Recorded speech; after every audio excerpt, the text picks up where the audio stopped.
Hi hello నమస్తే welcome to other side of the coin. నేను ప్రతిరోజు other side of the coin అని చెప్పేసి ప్రతిరోజు ఒక వీడియో పెడుతున్నాను మార్నింగ్. అంటే other side of the coin అంటే అపోజిషన్ వర్షన్ మాత్రమే మాట్లాడుతున్నాను.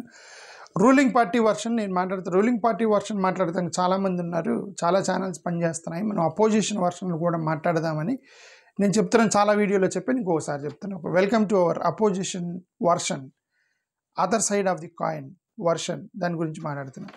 నిన్న పార్లమెంట్లో ఏమంటారు దీన్ని, ఆపరేషన్ సింధూర్ మీద ఒక పెద్ద హీటెడ్ ఆర్గ్యుమెంట్ జరిగింది. అపోజిషన్ నాయకులు ఏం మాట్లాడారు? అపోజిషన్ నాయకులు చాలామంది ఉన్నారు, ఇండియా బ్లాక్లో చాలామంది ఉంటారు. అందరి గురించి మనం మాట్లాడటానికి వీడియో ఎక్కువైంది కాబట్టి లీడర్ ఆఫ్ అపోజిషన్ గురించి మాత్రమే మాట్లాడుతున్నా.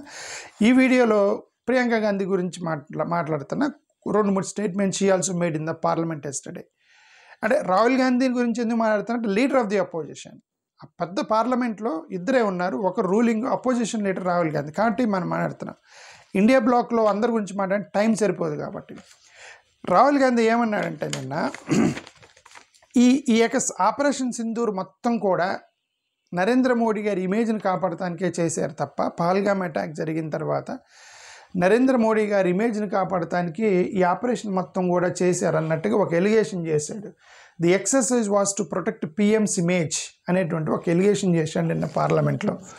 నెక్స్ట్ స్టేట్మెంట్ ఆయన చేసింది ఏంటంటే, ఇదిగోండి ట్రంప్ గారు 26 సార్లు నేను మీడియేట్ చేశాను, నేను బెదిరించాను, మీతో వ్యాపారం చేయనని ట్రంప్ గారు చెప్పారు 26 సార్లు.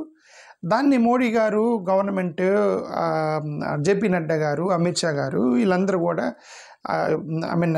రాజ్నాథ్ సింగ్ గారు, ఆయన ఫారెన్ అఫైర్స్ మినిస్టర్ జయశంకర్ గారు, వీళ్ళందరూ కూడా ఖండించారు దాన్ని. లేదు, ఇన్వాల్వ్మెంట్ లేదు అన్నారు. దాన్ని రిఫర్ చేస్తూ అపోజిషన్ లీడర్ ఏమన్నాడు అంటే, ఇదిగోండి ఇందిరాగాంధీకి ఉన్నటువంటి ధైర్యంలో 50% ఉన్నా మీకు ధైర్యం ఉంటే మీరు ఈ యొక్క హౌస్ ఆఫ్ పార్లమెంట్లో ట్రంప్ అబద్ధం ఆడుతున్నాడని చెప్పండి అన్నారు. This is the statement he made. If Narendra Modi have even 50% of the courage of Indira Gandhi had, Indira Gandhi కున్న ధైర్యంలో 50% ఉన్నా చాలు, 100% అవసరంలే. ఇదే హౌస్ ఆఫ్ పార్లమెంట్లో ట్రంప్ అబద్ధం ఆడుతున్నాడని ఒక స్టేట్మెంట్ చేయండి అన్నారు. కానీ వాళ్ళు చేయలేదు అనేది ఒకటి మనకు కనిపించింది నిన్న. ఇంకొకటి ఏమన్నారంటే, అసలు ఈ మొత్తానికి గొడవ మొత్తానికి కూడా ఈ పాకిస్తాన్ జనరల్ ఆసిఫ్ మునీర్ గాడు ఎవడైతే ఉన్నాడో అతని వల్ల ఇదంతా జరిగింది. అతనే స్టేట్మెంట్ చేశాడు, జమ్మూ కాశ్మీర్ మన జుగలర్ వీన్ అన్నాడు. ఆ తర్వాత అటాక్ జరిగింది, అతని హస్తం ఉందనేటువంటి అనుమానం ఉంది. అతన్ని ట్రంప్ గారు భోజనానికి పిలిచారు, నువ్వు చెప్పలేకపోయావు, హౌ డేర్ మా భారతదేశం మీద మా ఇన్నోసెంట్ సివిలియన్స్ 26 మంది మా భారతీయులను పొట్టను పెట్టుకున్నటువంటి ఆసిఫ్ మునీర్ని నువ్వు ఎందుకు లంచ్కి పిలిచావని అడగలేకపోయావు అని ఒక ప్రశ్న వేశాడు. ఓకే, ఇది అపోజిషన్ లీడర్ అడిగింది. ఇంకొకటి ఏమన్నారు, క్యారీడ్ అవుట్ ఓకే, పాకిస్తాన్కి ఫోన్ చేశారు, పాకిస్తాన్కి ఫోన్ చేశారట. ఫోన్ చేసి ఇదిగోనే మాకు పొలిటికల్గా ఫైట్ చేయాలని ఏం లేదు, ఏదో సింపుల్గా మేము ఇట్లా క్యారీ ఆన్ చేస్తున్నాము, కాబట్టి ఇదిగో సరెండర్ అవ్వాల్సిన టైం వచ్చినప్పుడు 30 నిమిషాల్లో సరెండర్ అయిపోయారు అని చెప్పేసి ఒక ఎలిగేషన్ చేశాడండి ఈయన గవర్నమెంట్ మీద, రాహుల్ గాంధీ గారు. ఓకే, అండ్ ఇంకోటి ఏమన్నారు, ఇది తన Rajnath Singh set who told Pakistan that we don't forget target Pak military. అంటే ఇది ఇద్దరు స్టేట్మెంట్స్ని కనెక్ట్ చేశాడు. ఒకటి రాజ్నాథ్ సింగ్ గారి స్టేట్మెంట్ని plus defence attache Shiv Kumar captain Shiv Kumar చేసిన కామెంట్స్ని కనెక్ట్ చేస్తే కనెక్ట్ ది డాట్స్. ఈయన డిఫెన్స్ మినిస్టర్ రాజ్నాథ్ సింగ్ గారు ఏమన్నారంటే, మేము పాకిస్తాన్ వాళ్ళకి చెప్పాము, ఎందుకంటే ఓన్లీ టెర్రరిస్టుల క్యాంపుల మీద కొడుతున్నాం తప్ప మిలిటరీ మీద మేమేమి టార్గెట్ చేయట్లేదు అని ఇన్ఫర్మేషన్ ఇచ్చాము అని రాజ్నాథ్ సింగ్ గారు చెప్పారు. రాజ్నాథ్ సింగ్ గారు అది చెప్పినప్పుడు కానీ ఇండోనేషియా ఛానల్లో కూర్చున్నటువంటి డిఫెన్స్ అటాచీ శివకుమార్ గారు ఏం చెప్పారంటే, కొన్ని లాస్ అయ్యాము, కొన్ని జట్స్ లాస్ అయ్యాము. ఎందుకు లాస్ అయ్యామంటే ఇది పొలిటికల్ డెసిషన్ అన్నాడు. ఇది డ్యూ టు పొలిటికల్ కన్స్ట్రెయింట్స్ అనే పదం వాడాడు. ఇది ఇక్కడ due to political constraints we lost few jets అన్నాడు. Connect both the dots. మీరు కండిషన్ పెట్టారు. ఏమని? ఇదిగోండి టెర్రరిస్టులనే కొట్టాలి, ఆర్మీ మీద కొట్టకూడదు, టెర్రరిస్టులనే కొట్టాలి, పాకిస్తాన్ మిలిటరీని కొట్టకూడదని మీరు ఒక కండిషన్ పెట్టినప్పుడు వాళ్ళకి ఆప్షన్స్ తగ్గిపోతాయి. ఆప్షన్స్ తగ్గిపోయాయి కాబట్టి ఫ్యూ జెట్స్ కూలిపోయినాయి. మీరు అంటే ఆపరేషనల్ ఫ్రీడమ్ అనేది మన ఇండియన్ జవాన్లకు ఇవ్వలేదు, మీరు ఇండియన్ ఆర్మీకి మీరు ఇవ్వలేదు. ఒక యుద్ధానికి పంపించేటప్పుడు మీరు కండిషన్స్ పెట్టకూడదు, వాళ్ళకి వదిలేయాలి, వాళ్ళకి ఫ్రీడమ్ ఇచ్చేయాలి. ఎందుకంటే వాళ్ళు యుద్ధం చేస్తున్నారు, వాళ్ళ ప్రాణాలతో సంబంధించిన విషయం, జెట్స్కి సంబంధించిన విషయం. అసలు మన ఇన్వాల్వ్మెంట్ ఉండకూడదు. యుద్ధం చేయాలా లేదా అంతవరకే మీరు చెప్పాల్సిన పని. కానీ ఇలా చేయాలని డైరెక్షన్ ఇవ్వకూడదు అనేది. అంటే you are not given them operational freedom. దానివల్ల ఇది జరిగింది అని చెప్పేసి ఒక ఎలిగేషన్ చేశారండి అపోజిషన్ లీడర్. ఏమన్నారు అదే రాజ్నాథ్ సింగ్ గారికి వీళ్ళిద్దరికి మధ్య జరుగుతున్నటువంటి ఒక ఆర్గ్యుమెంట్లో రాజ్నాథ్ సింగ్ గారు చెప్తుంటే మధ్యలో 2 సార్లు ఇంటర్ఫీర్ అయ్యి అప్నే రోకి క్యో, then why did you go for ceasefire అని 2-3 సార్లు అంటే రాజ్నాథ్ సింగ్ గారికి అన్నారు, నేను ఇది ఇంత గంట సేపు మాట్లాడిన తర్వాత మళ్ళీ అదే ప్రశ్న అడుగుతున్నా, వై డిడ్ యూ స్టాప్ అని, you should listen to my full speech అని రాజ్నాథ్ సింగ్ గారు గట్టిగా ఇచ్చారు ఆయనకి. ఇది వాళ్ళిద్దరి మధ్య జరిగినటువంటి కన్వర్సేషన్ నిన్న పార్లమెంట్లో. మరోవర్ అఫ్కోర్స్ రాహుల్ గాంధీకి 22 మంది పిల్లల్ని అడాప్ట్ చేసుకున్నాడట. ఎవరైతే ఆ పాల్గామ్ యొక్క టెర్రరిస్ట్ పూంచింగ్ షెల్లింగ్ జరిగిందో, పూంచ్లో ఒక క్రైస్ట్ స్కూల్కి వెళ్ళి అక్కడ ఉన్నటువంటి కొంతమంది పిల్లల్ని వాళ్ళు కాల్ చేశారు కదా పాకిస్తాన్ ఆర్మీ పీపుల్. సో ఆ షెల్లింగ్ ఇన్ పూంచ్లో పేరెంట్స్ని కోల్పోయిన 22 మంది పిల్లల్ని అడాప్ట్ చేసుకున్నాడట రాహుల్ గాంధీ. నిన్న న్యూస్ వస్తుంది. ఆ 22 మందికి డిగ్రీ చదివేంత వరకు నేనే స్పాన్సర్ చేస్తానని 1 వీక్లో డబ్బులు కూడా రిలీజ్ చేయబోతున్నాడని చెప్పి ఒక న్యూస్ వస్తుంది. అంటే he adopted 22 children who lost parents due to shelling in Poonch during Operation Sindoor, and he is going to pay fees till they complete graduation అనేది ఒక న్యూస్ వస్తుంది. ఇది రాహుల్ గాంధీకి సంబంధించి. ప్రియాంక గాంధీ కూడా కొన్ని మాటలు మాట్లాడారు నిన్న పార్లమెంట్లో. ఈమెం మాట్లాడారంటే, ఎందుకంటే అందరు వెనక అదే హిందువులు చంపేశారు అంటే దేర్ ఇండియన్స్ అనే ఒక పదం వాడింది. ఓకే, హిందువులను చంపేశారు, ముస్లింలు చంపేశారు, క్రిస్టియన్ చంపేశారు. మరి అక్కడ పూంచ్లో షెల్లింగ్ చేసి చనిపోయింది ముస్లిమ్స్. 26 మంది చనిపోయింది పహల్గామ్లో హిందువులు. కానీ జమ్మూ కాశ్మీర్ పూంచ్లో షెల్లింగ్ ద్వారా చనిపోయిన 15 మంది ముస్లిమ్స్. ఇక్కడ ముస్లిం హిందూ కాదు, they are Indians, our Indian brothers were killed, the innocent our Indian soldiers, Indian brothers, Indian soldiers, our Indians were attacked. So we should kill those terrorists. We should kill those those culprits.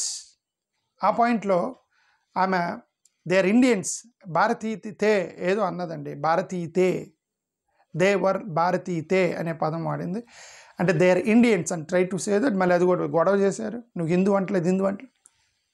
She says that they are Indians, so I'm fighting for the Indians అనేది she try to say that. Okay, ఇంత పార్లమెంట్లో జరిగినటువంటి నిన్న issue. ఇంకా రెండోది, ఈయన అమిత్ షా గారు మాట్లాడుతూ అది వాళ్ళ సోనియా గాంధీ బాట్లాలో జరిగినటువంటి టెర్రరిస్ట్ అటాక్ మీద బాట్లాలో జరిగితే టెర్రరిస్టుల కోసం కన్నీళ్ళు పెట్టి ఏడ్చింది మీ అమ్మగారు అని చెప్పేసి ఒక కామెంట్ చేశారు ఆయన స్పీచ్ ఇచ్చేటప్పుడు అమిత్ షా గారు. దాని గురించి రెఫర్ చేస్తూ మీరు మా తాతలు జవహర్లాల్ నెహ్రూ గురించి మాట్లాడుతున్నారు, ఇందిరాగాంధీ గురించి మాట్లాడుతున్నారు, మా అమ్మ కన్నీరు గురించి మాట్లాడుతున్నారు, కానీ అన్నిటి గురించి మాట్లాడుతున్నారు. కానీ అక్కడ సీజ్ ఫైర్ ఎందుకు చేశారు, యుద్ధం ఎందుకు ఆపేశారంటే దానికి మీరు సమాధానం ఇవ్వలేదు అని చెప్పేసి ఒక స్టేట్మెంట్ చేసింది ఈమె. ఇంకొకటి ఏం స్టేట్మెంట్ చేసింది, లీడర్షిప్ అంటే జస్ట్ క్రెడిట్ తీసుకోవటమే కాదు, రెస్పాన్సిబిలిటీ కూడా తీసుకోవాలి. ప్రతిసారి మీరు హిస్టరీ గురించి మాట్లాడుతున్నారు, మా హిస్టరీలో అది జరిగింది అని మాట్లాడుతున్నారు, కానీ దేశ చరిత్రలో మొట్టమొదటిసారి యుద్ధాన్ని సడన్గా ఆపేశారు. ఇది first time in Indian history. More over America president ప్రకటించాడు యుద్ధం ఆపుతున్నామని. ఇది మన ఇండియా చరిత్రలో ఎక్కడ జరగలేదు, ఫస్ట్ టైం ఇప్పుడే జరిగింది అని ఒక కామెంట్ చేసింది. అంటే ఇది ప్రైమ్ మినిస్టర్ గారి రెస్పాన్సిబిలిటీ లేకపోవటమే అమెరికా ప్రెసిడెంట్ అనౌన్స్ చేయటం అనేది ఈమె వర్షన్ అనమాట. సో ఇంకేమన్నారు, అక్కడ బైజరన్ వ్యాలీలో పహల్గామ్ దగ్గర అక్కడ రోజుకు 1000 మంది పోతున్నారు. రోజుకు 1000 మంది పోతున్నప్పుడు అక్కడ సెక్యూరిటీ అనేది పెట్టాలి కదా, మన రెస్పాన్సిబిలిటీ కదా. మీ గవర్నమెంట్కి తెలియదా అక్కడ 1000 మంది పోతున్నారు టూరిస్టులు, మోరోవర్ అది జమ్మూ కాశ్మీర్కి సంబంధించినటువంటి ఏరియా, అక్కడ సెక్యూరిటీ పెట్టాలి. ఆ విషయం మీరు సెక్యూరిటీ పెట్టలేదు కాబట్టి ఇది ఇంటెలిజెన్స్ ఫెయిల్యూరు. ఇంటెలిజెన్స్ వాళ్ళు ఎందుకు ఫెయిల్ అయ్యారు, దాన్ని అక్కడ ఇది జరగబోతుంది అనేది ఇంటెలిజెన్స్ ఇన్పుట్ ఉండాలి కదా. ఇదంతా కూడా ఇది నెగ్లిజెన్స్ ఆఫ్ ఇంటెలిజెన్స్ ఫెయిల్యూర్ వల్ల జరిగింది, మీరు గవర్నమెంట్ ఫెయిల్ అయిందని she mean to say that. Okay, union minister spoke about the mother states today and ఆమె ఏమంటారంటే మా అమ్మగారి కన్నీరు గురించి మాట్లాడారు మీరు, మా నాన్న చంపేశారు టెర్రరిస్టులు, అందుకని మా అమ్మ కన్నీళ్ళు పెట్టింది. ఇప్పుడు ఈ చనిపోయినటువంటి 26 మంది కూడా వాళ్ళ నాన్నని చంపేశారు, వాళ్ళ బాధ ఏందో నాకు తెలుసు అని చెప్పడానికి ప్రయత్నం చేసింది. ఓకే, ఇంకోటి ఏం చెప్పారు, ఇది రాజ్నాథ్ సింగ్ గారి గురించి మాట్లాడుతూ గంట సేపు మాట్లాడారు రాజ్నాథ్ సింగ్ గారు. ఈ గంట సేపు మాట్లాడారు కానీ ఫైనల్గా ఒకటైతే ఆన్సర్ చేయలేదు. పహల్గామ్లో టెర్రరిస్ట్ అటాక్ ఎలాగ జరిగింది, ఎందుకు జరిగింది, మీ దగ్గర ఇంటెలిజెన్స్ ఇన్పుట్ ఎందుకు లేదు అనే దాని మీద ఒక ప్రశ్న వేయటం జరిగింది. ఇంకోటి ఏం మాట్లాడారు, government always try to escape the question, అంటే గవర్నమెంట్ ఆన్సర్లు చేయటం ప్రతిసారి ప్రశ్నల్ని అవాయిడ్ చేస్తుంది, ఆన్సర్ చేయకుండా మనకి రెస్పాన్సిబిలిటీ ఉండాలి అనేది ఏదో చెప్పడానికి ప్రయత్నం చేశారండి ఇది.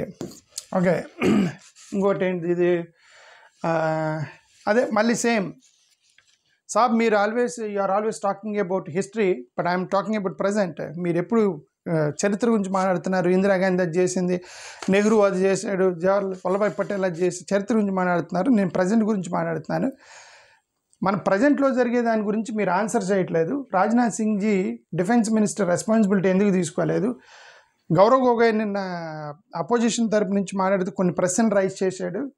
అదేంటంటే దీన్ని ఎవరు రెస్పాన్సిబిలిటీ తీసుకుంటారు, is it not home minister responsibility, is it not defence minister responsibility, it is not intelligence responsibility అని Gaurav Gogoi made few statements yesterday in the parliament.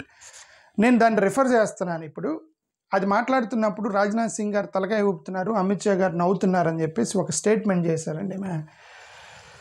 ఇది ఈమె వర్షన్ పార్లమెంట్లో నిన్న జరిగింది. Okay, and she quoted Kanpur అదే శుభం ద్వివేది, ఎవరైతే ఆ పహల్గామ్ జరిగినప్పుడు ఒక అమ్మాయి పక్కన భర్త శవం దగ్గర కూర్చొని ఏదైతే బాగా సోషల్ మీడియాలో సర్క్యులేట్ అయింది, శుభం ద్వివేది అనే ఒక అమ్మాయి, she lost her husband in the Pahalgam terror.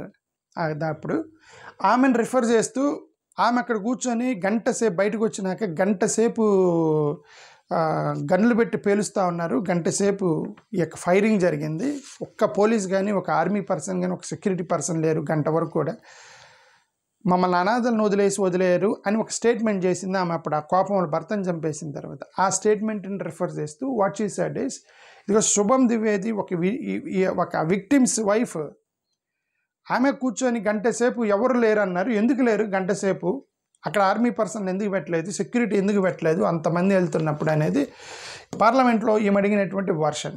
Okay, TRF వాళ్ళు ఎవరు, టీఆర్ఎఫ్ అనే దానికి 2020 నుంచి వాళ్ళు ఆపరేషన్ చేస్తున్నారు. ఈ టీఆర్ఎఫ్ వాళ్ళు 2020 నుంచి ఆపరేషన్ చేస్తున్నారు. 2023లో మీరు వాళ్ళ టెర్రరిస్ట్ ఆర్గనైజేషన్గా గుర్తించారు. ఈ 3 సంవత్సరాలు ఎందుకు డిలే చేస్తారు, ఈ 3 సంవత్సరాల్లో చాలామందిని చంపేశారు వాళ్ళు. 2020 నుంచి చూడండి 25 టెర్రర్ అటాక్స్ జరిగాయి, దాంట్లో 41 మంది సెక్యూరిటీ ఆర్మీ పర్సన్లు చంపేశారు, 27 సివిలియన్స్ని చంపేశారు, 54 అదర్ మెంబర్స్ని 2020 54 పీపుల్ని మిగతా వాళ్ళని చంపేశారు. ఈ 3 సంవత్సరాల్లో ఇంతమందిని చంపేసిన తర్వాత 3 సంవత్సరాల తర్వాత మీరు టీఆర్ఎఫ్ని టెర్రరిస్ట్ ఆర్గనైజేషన్గా గుర్తించింది ఎందుకు డిలే చేశారు, మీరు ఆ టీఆర్ఎఫ్ని గుర్తించడంలో ఫెయిల్ అయ్యారు అనేది ఒక ఎలిగేషన్ ఏం చేసింది. ఓకే, అల్టిమేట్గా what you want to say that it is failure of intelligence agencies. Intelligence bureau అనేది హోమ్ మినిస్టర్ కింద పనిచేస్తారు. సో హోమ్ మినిస్టర్ కానీ ఇంటెలిజెన్స్ బ్యూరో కానీ ఎవరు కూడా ఆ రెస్పాన్సిబిలిటీ తీసుకోలేదు. ఇట్ ఈస్ రాజకీయ ఖయార్తే, పొలిటికల్ కోవర్డైజ్ అనేటువంటి ఒక statement made by Priyanka Gandhi in the parliament during monsoon session yesterday. Thank you, నమస్కారం. ఇది న్యూస్కి సంబంధించింది. ఫైనల్గా ఇంకొకటి ఏంటంటే నిన్న జరిగింది, రాజ్నాథ్ సింగ్ గారు జేపీ నడ్డా గారు మల్లికార్జున ఖర్గే గారి గురించి మాట్లాడుతూ ఆయన మెంటల్ బ్యాలెన్స్ కోల్పోయాడని ఒక పదం వాడాడు. దాని మీద గొడవ అయింది. మల్లికార్జున ఖర్గే గారు కూడా సీరియస్ అయ్యారు.